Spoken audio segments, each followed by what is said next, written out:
네, 베이직 문제 접근의 원리 오리엔테이션입니다. 저희 강좌에서 베이직이란 말이 들어갔다는 얘기는 고1, 고2 기출문제로 만들었다는 얘기예요. 자, 고1, 고2 기출문제에 문제 접근의 원리, 문접원입니다. 어떤 학생들이 수강하면 되는지, 그리고 어떤 내용을 공부하면 되는지 설명을 드리겠습니다. 자, 첫 번째가 이제 일반적으로 고1, 고2 학생이에요. 고1, 고2 학생이라면 이 단계가 필요합니다. 저희 해석 강좌에서 노베이스 문장 해석의 원리와 베이직 문장 해석의 완성이 있죠. 문장 해석의 완성을 배운 학생들을 위한 강의라고 보시면 돼요. 끊어 읽고 묶어 읽고 의미 단위별로 해석하는 걸 했습니다. 그러면요, 실전에서 문제를 풀어봐야 될 거 아니에요. 그래서 고1, 고2 학생이라면 의미 단위별 해석, 묶어 읽고 끊어 읽기 체화가 필요하다. 문제 풀이로. 자, 두 번째, 또 문제 푸는 법을 모르는 학생. 말 그대로 문제 접근의 원리다 보니까 토시 하나 안 빼고 완벽하게 해석한다고 답이 나오는 게 아니고요. 묻는 거에 답하는 시험이에요. 주제문 찾기예요. 자, 그래서 문제 푸는 법을 모르는 학생, 그 다음에 고3과 N수생입니다. 제가 자주 하는 말이 이거예요. 수학이랑 한번 비교 한번 해봅시다. 비교 한번 해봅시다. 고1, 고2 기출문제도 못 푸는 학생이 고3 수학 3점, 4점 맞춰낼 수 있나요? 안 되죠. 똑같습니다. 고1, 고2 기출문제를 못 푸는 학생이 고3 육구 수능, EBS 공부 못합니다. 당연히 고1, 고2 문제는 풀 줄 알아야 돼요. 그래서 2등급이 목표인 학생입니다. 1등급이 이미 목표인 거고 이미 2등급 아니면 3등급 위에야 7점 후반이에요. 들을 필요 없습니다. 3등급 자 초반 이제 이하예요. 4, 5, 6등급 학생들입니다. 선생님 저 2등급만 나오면 됩니다. 저 중난도 유형을 꼭 맞춰야 되거든요. 라는 학생들을 위한 강의라고 생각하시면 돼요. 그래서 강의 내용은요. 끊어 읽기, 묶어 읽기가 기본입니다. 의미 단위별로 해석하는 거, 베이직 문장 해석의 완성, 그다음에 노베이스 문장 해석의 원리, 체화하는 건데 그걸 문제로 푸는 겁니다. 그리고 주장문 찾기, 이게 제일 중요합니다. 주제문 찾기 연습이에요. 총 9강밖에 안 나오기 때문에 이거 누구나 더 빨리 주제문 찾기 가능하고요. 제가 약속드립니다. 9강을 공부했는데 처음 보는 지문의 주제문을 못 찾아요? 불가능합니다. 주제문 찾기는요. 3강 안에 끝나고요. 계속 무한 반복이에요. 영어는 국어와 달라서 주제문 찾기가 쉽거든요. 그럼 주제문 찾는 게 왜 중요할까요? 보여드리면 압니다. 수능이란 시험이 번역가 시험이 아니거든요. 토시 하나 안 바꾸고 우리말로 옮기는 게 아니라 묻는 거에만 답을 하면 되는 건데 지금 이게 중난도 유형 전체고 이게 우리 교재 내용이기도 해요. 대입학과 요약문 있죠. 주제, 제목, 요지, 주장. 40번의 요약문은요. 딱 하나를 물어봅니다. 주제가 뭐니? 그럼 끝난 겁니다. 소재, 결론, 가운데 어디 있는지는 모르지만 주제문을 찾아내면 끝난 거예요. 소재, 주장, 결론으로 오답 다 지워집니다. 주제가 뭐니? 그리고 수능에 35번에 해당하는 무관문, 30번에 해당하는 밑줄 낱말 있죠. 막연하게 위아래 관계가 아니에요. 소재나 주제에서 벗어난 게 뭐니? 근데 주제문 찾기 연습을 안 하겠다고요? 아니요. 주제에서 벗어난 게 뭐니가 무관문과 어입니다.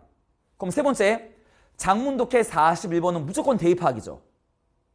주제가 뭐니? 42번은 낱말이죠. 주제에서 벗어난 게 뭐니?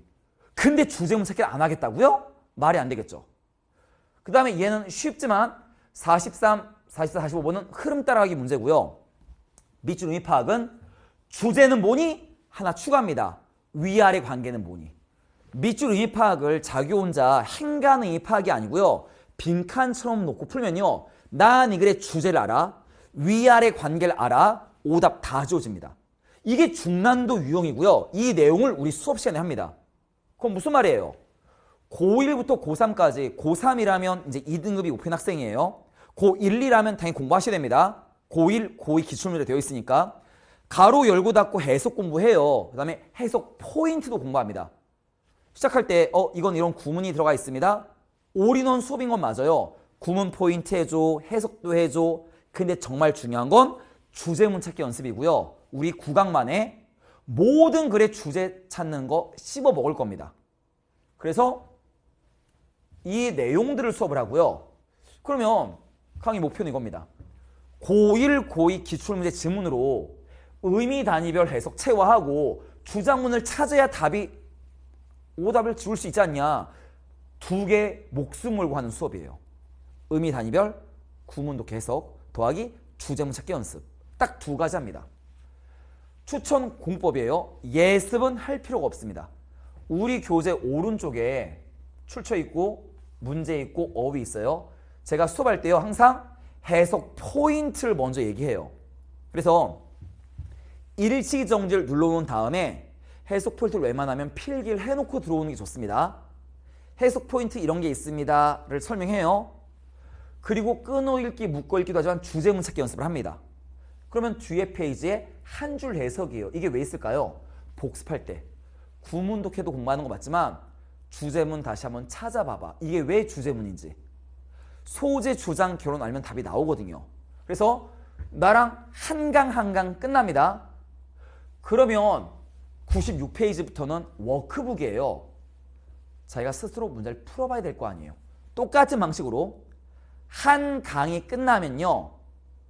뒤에 워크북의 같은 패턴을 같이 풀어봅니다. 그러니까 1, 2, 3강은 대입하기예요. 1, 2, 3강 끝나자마자 96페이지에 주제, 제목, 요지, 주장의 문제들을 푸는 겁니다. 순서대로. 소재, 주장, 결론을 표시해 놓고 푸는 겁니다. 제가 약속드릴게요. 3강만 수업을 해도요. 모든 글의 주제문을 자기 혼자 찾아낼 수 있습니다. 9강 내내 주제문 찾기 연습하는 거고요. 그래서 한 챕터 끝나면 무조건 워크북을 공부한다. 공부가 끝났어요. 그럼 이제 그 다음 어느 강의를 듣는지까지 설명드릴게요. 고1, 고2 학생입니다. 그렇다면 베이직 빈순삽 오답제가 원리. 빈순삽을 가장 어려워한단 말이죠. 빈순삽 문제 푸는 법을 공부하시고 그 다음에 좀 시간적 여유가 있어요. 그렇다면 문장 해석의 원리입니다. 근데 고3과 N수생이에요. 그리고 2등급이 목표인 거예요. 만약에 1등급 목표라면 이거 할 필요 없고요. 2등급이 목표예요. 문장 해석의 원리와 중난도 문제 풀입니다. 다시요. 1, 2, 3학년 공통적으로 문장 해석의 원리 하는 건 맞아요. 근데 1, 2학년이면 베이직 빈수합 오답제의 원리까지만 공부하셔도 되고요. 고3 N수생이에요. 문장 해석의 원리 다음에 중난도 타임 어택, 그 다음에 중난도 유형 해프 모의고사예요. 내가 빈순삽은 찍더라도 나머지 유형은 맞추겠다. 2등급 이상 반드시 나오거든요. 영어는 번역가 시험이 아닙니다. 주제문 찾기 연습이에요. 나 생각해봐. 해석할 줄 알아. 근데 주제문도 알아. 근데 중난도 문제를 왜 틀립니까? 안 틀린단 말이죠. 그래서 우리 9강밖에 안 되는 짧은 강의니까 빨리 공부 끝내고 자기는 더 필요한 더 후속 강의들 고난도 강의로 넘어가는 필수 연결 고려 생각하시면 됩니다. 1강에서 봅시다.